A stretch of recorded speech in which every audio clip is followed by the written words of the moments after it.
Thank you, Reverend Francis, for the meditation.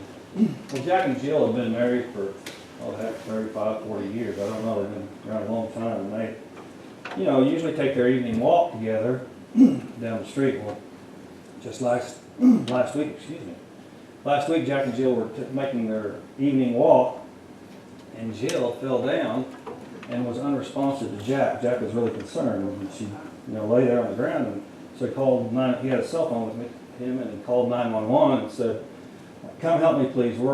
Jill's fallen down. I can't get her to respond, and we're at the middle of Eucalyptus Street." And the 911 operator says, "Well, how do you spell eucalyptus?" And then all of a sudden, you don't hear anything from Jack. The 911 operator did. But you hear some grunting and some groaning and some huffing and some puffing. And then a minute later, Jack gets on the phone and says, "Okay, I've dragged her to Oak Street. O-A-K."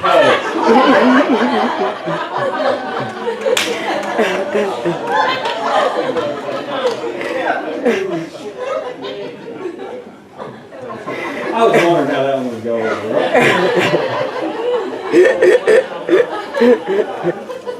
Let's say our statements of truth together, please. I am a child of God. I am deserving of good in my life. I am accepted by good in my life. Well, thank you. This morning's lesson is, what was it? I forgot. It's the comfort zone, or the safe zone. Whatever, some people call it different things, comfort zone, safe zone. Well, most of us have them. Not everybody does have a comfort zone, but comfort zone is kind of like where you go and you feel free to act however you want to act or be however you want to be. Hopefully this place is a comfort zone for many people, and everybody, hopefully, but also a comfort zone can be a lot of different things, An area like, I don't know if a lot of us are old enough to remember when Michael Jordan was playing basketball, and he had this one game where it's in the record books, and it's just amazing. And I actually was watching that game, and I wasn't there, but I was watching it. And he was just going down and making every shot imaginable, no matter who was on him. I don't care if all 5 other players were on the other team were on him. He was making everything. And he just looked over to the scoring table and just went like this when he was running back after a shot, because he knew he was in the zone, that nothing was going to stop him. He was just there. Regrettably, though, there's a lot of people in our society that don't have a comfort zone, or they think they don't have a comfort zone. There are people that just, for whatever reason, can't find what it is to make them comfortable in this life. And I want to talk specifically about one for just a moment, not one person, but one area, and that is the problem that we have with drugs around today. There's a lot of people that we may not even know, that we may work with and be around that are stuck on some type of drug, and they not even know it as much as they should, that how much they're dependent, or their body has become dependent on the drug. In fact, I read a report this morning on opioids, yes. Not Opie from Andy Griffith, but opioids. That's what it is, opioids. And anyway, they were saying how many people have gotten just on prescription opioids, have gotten stuck on it, and after they were supposed to stop. And the report was saying something about one lady was 3 years into her recovery of this prescription opioid that she had been taking, and her family just then noticed that she was just recovering from that addiction. Well, regrettably, though, they haven't. Now, I'm not trying to group people into a bad look or anything, but regrettably, the people that are stuck on drugs are looking for a high that is not where the high comes from.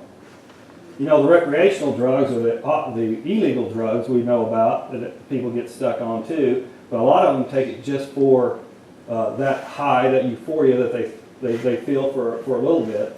But see, that euphoria that they feel for a little bit is temporary. And I don't even think that they would deny that. It is temporary. It may make them feel really, really good right then, but there's a high that you can get out of life that will make you feel really, really good whenever you want.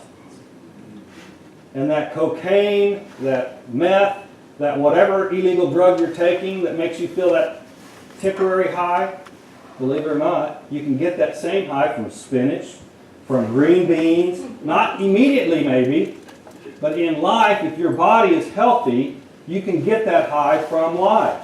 Now, Warren, you say, well, that's ridiculous. Green beans and spinach, how the heck do you get a high from that? Well, I'll tell you how. It's knowing who you are originally.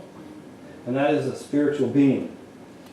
And when we know that we're a spiritual being, we can look into that and discover more and more of that. And each time we discover more and more of that, we get that maybe a temporary high, but it's a permanent temporary high. You hear what I'm saying? It's a permanent temporary high, because once we get, see, like the drugs, we're down here. And then we get that temporary high, we're here. Well, when it wears off, we're back down here. When we get that temporary high, or a little bit of a high, from a spiritual understanding, we're up here. But after that, we're just staying there until we get our next temporary or spiritual high. And then we move up. Then we move up. That's how we can have a lifetime high from that spinach and that green beans. You know, this is nothing that is collard greens, you say? No, I don't know about that one. Oh, cauliflower. No, I'll take that one. A safe zone is defined, even when we look at our dictionary and find out where we're safe, where we have that comfort zone, it defines it as this, safe. In fact, if you go to comfort zone in a dictionary, it'll say feeling safe. But anyway, this is what safe is in the dictionary. Not able or likely to be hurt or harmed in any way. Not in danger. Okay, well, I guess that's true. Yeah. Not able or likely to be lost, taken away, or given away. Yeah? And I think there's a third one. Not involving or likely to involve danger, harm, or loss. Well, that's all true, yet what is that? That's all a superficial look at what safety is. And like I said before, we all have our safe zone or comfort zone. That's usually a place where we go and we feel at ease to be ourselves. But really, we can have a comfort zone or a safe zone wherever we're at, if we feel that within us. And so how do you feel that within you? It isn't a comfort or safe zone. It's something that you've heard numerous times, and you've heard me talk about it, Reverend Francis talk about it, you've seen it in the Bible, you've seen it everywhere, and that's just peace. And that peace comes from within you. It doesn't come from a certain place or area. You know, I haven't been to a lot of places in my life, but I've been to enough to know that there are some beautiful areas in the world. And you know, when I think of one of the most beautiful areas that I've ever been to is the Grand Canyon. I mean, if you've ever been there, the pictures for some reason just can't capture the enormity of that place and the beauty that it has within it, in my eyes. Now, you may have your place too. But see, I have that, I can, and you can too, I can conjure that image in my mind and be there whenever I want to be there. I don't have to go there physically to have that grandeur and that beauty in my mind. I don't have to be there physically. So my comfort zone from the time that I was there is still with me. But see, we all come from somewhere that we've been to the grandest place of all. We come from a divinity within us that has all the beauty. More beauty than you can ever see with your physical eyes. So we have that within us already. To feel that, to know that comfort zone within us. This, of course, is the most famous thing that Jesus said about peace, having that peace. You know, he said, "Peace I leave with you, my peace I give unto you. Not as the world gives, give I unto you." John 14:27. Of course, in Unity we use John a lot. As far as the Gospels, that's the biggest one we quote the most probably. But as I've told you many times before, nothing in the New Testament is new from the Old Testament. The Hebrew Bible, which is the Old Testament, had everything that Jesus talks about in it. So why did we need a New Testament? Or why did we need to chronicle Jesus' life? Well, in my opinion, it's the same reason that we need to add on to the Bible today. It's because we have new understanding. We have a better understanding, a grander understanding. And how does it apply to us today? I don't know if you've noticed or not, but today's a little bit different than when Jesus lived. Okay. Just a little bit different. And so Jesus was not the only one at that time doing the miracles and the things that he performed here on earth, physically. He was not the only one. But why did they talk about Jesus? Why did he make the headlines and everything? It's because he was in a group of people that were literate. Not everybody was literate then. The majority by far was not literate. Now, I'm not disparaging Jesus. He's our way showing unity. I'm not disparaging him at all. But what I am doing is trying to point out what he was trying to point out. It's not me, Jesus said. It's the Christ within me that I'm talking about. I want you to understand because the Christ is within you also. I am not the one. And that's one of the things I think I've told you before that I loved about the Fillmores. The Fillmores were the founders of Unity. They were very, very specific, and their children carried it out, about not allowing anybody to know where they were buried. Because it wasn't to be about them. Unity is a movement, again, about the Christ within you. Within them, within you. Within me, within you. That's what it's about. So I want to go over some of these Old Testament places that Jesus was talking about when he was talking about peace, or was referring to in an Old Testament viewpoint. You know, most people, or a lot of people in Christianity, I shouldn't say most, but I would say most people in Christianity, think of the Old Testament, the Hebrew Bible, as being, whoa, that's pretty rough stuff. I don't really want to go back there. But it really was just saying in a different verbiage, the verbiage of their time, what Jesus was saying in the verbiage of his time. And now look at Christianity, though. Christianity, for the most part, regrettably takes what Jesus was saying in today and misinterprets it into something that sounded like the Hebrew Bible. What was he talking about? He wasn't talking about peace for me and people to believe like me only.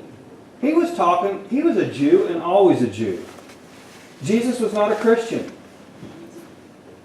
So for Christians to say, well, it's only Christians that are saved, is so much crap that it's just ridiculous. I'm a Christian, I'm saved. I am. So I just want you to know that. Hear me, God. But, let's look on. And this is from Philippians 4:7. And the peace of God, which transcends all understanding, will guard your hearts and your minds in Christ Jesus. And, of course, that's not from the Old Testament yet, but that's what Paul wrote, and he's talking about, and I don't want to get caught in the weeds here, but he's talking about the same thing that Jesus was trying to convey, is that as long as we understand where our peace comes from, that it doesn't come from outside of us, it comes from within us, that it will transcend all the understanding of what we have. It will transcend that definition of safe that we have in our dictionary. It'll transcend anything that we can think about of where we've been. It'll transcend all that because we've got it within us and we can pull upon it at any time. Shalom is an old word. How many people have heard that word? Everybody's heard of shalom, haven't they? Okay. What do we say shalom means? Peace. Very good. Now that's the root meaning of it. What else does it mean? Hello. Thank you. Our resident ex-Jew. Yes. Says hello. Thank you. Okay, still a Jew. There you go. That's right. Just like Jesus. That's right. It means hello, too. You always see, or you have seen, hopefully, Jewish people greet each other with shalom. Right? Yeah. And so it means more than just one word. And that is one of the ways that I love English, and I think it's the greatest language on the earth, except it kind of has got us astray on some things. One of the things was the interpretation of the Bible. Hebrew Bible, or how it was translated into different languages from the original languages.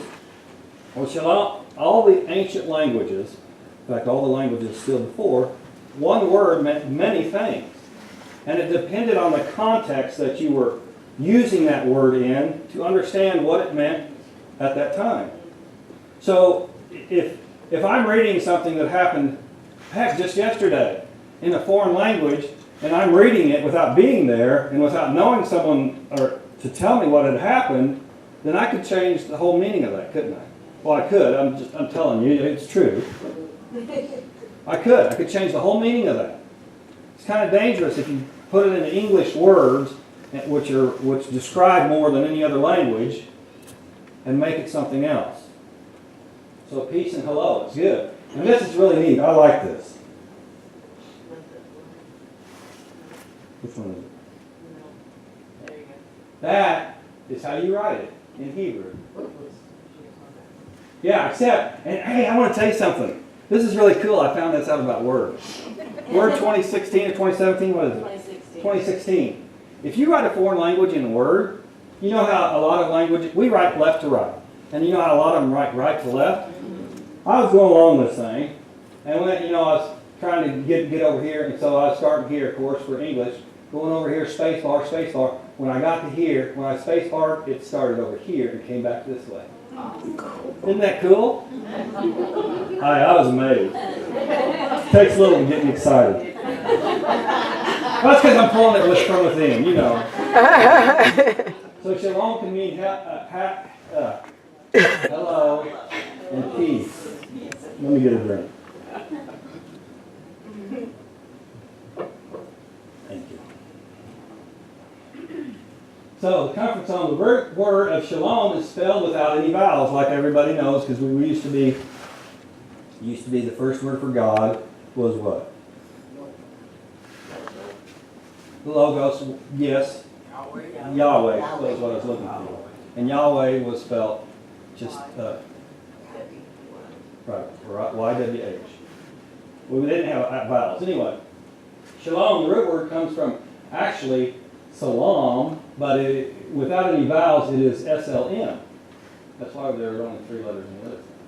S-L-M. It means to be complete or whole, to live well, to be sound. Now that even means more than just peace, doesn't it? To me, Yes. that means a lot more. And that's why we can see how it can mean hello too. Shalom, though, was a word that was always used in the positive. It was never, ever used in the negative sense. Ever.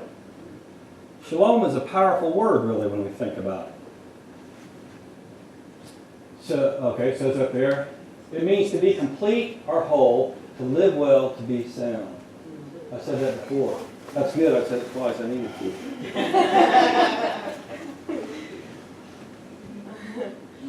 I think that's cool. I say shalom to you. I'm saying be complete, be whole, live well. Says a lot of words, doesn't it? All right. This is the Greek word that means peace. Of course, it came afterwards. I tried this and I got it once, I think. I'll try it again. You gonna say it because you said it better, huh? Yes, that's it. Uranium. U-O. Okay, you gotta say what you want to say because that's what it is. Okay. And, which is spelled like that in Greek, is the Greek word for peace that is used in the New Testament takes place of shalom. So here's the translation part again. We're getting to a translation. So we translated shalom into this Greek, which is fine. You have to translate into what language you're speaking. Yet, think about the things that we may have lost in that translation already. Just one to the other, and those were pretty close there. Most people that knew Greek at the time also knew, well, some people knew Hebrew also, not most, I shouldn't say that. You got that? Okay. All right. Oh, that's not what I want to say. I want to tell you that at the end, because that's important. But anyway, so we can translate things, really, I'm not saying it's mean, but we can translate things to death sometimes. Because we have, in a way. Peace, if we all understood that peace was living well and all those other meanings, then that'd be great. And hopefully we think of that when we think of peace. But we feel that way when we're in our comfort zone. All those things we feel like. But this is the reason why we try to remember this, and it's really important. It's from Isaiah 26:3. The steadfast of mind you will keep in perfect peace, because he trusts you. So what do you think that means? What it means is, and this is of course old, So the steadfast of mind, so as long as you keep God in your mind, and you know, we're always talking about mind and unity. As long as you keep God in your mind, you will have perfect peace. Why? Because God trusts you. We're always talking about us being the expression, the arms and the legs of God, which is true here on earth. Yet that carries a responsibility. Why is that? Why did God give us that responsibility? Because He trusts us. He, she, God, Spirit trusts us to keep peace, shalom, in our mind. So as we go forth today, as we go forth at least 1 week, let's keep shalom in our mind. Yes. Let's make peace be defined as shalom. And if we say peace to someone and that isn't here today, let's tell them what it means. Let's tell them that I'm wishing you wellness. I'm wishing you a lot more than just what we usually say when I want peace for you. Because that is one of those things that comes from within us that we can't get out here, no matter how far, wherever we look. So shalom to you. Shalom.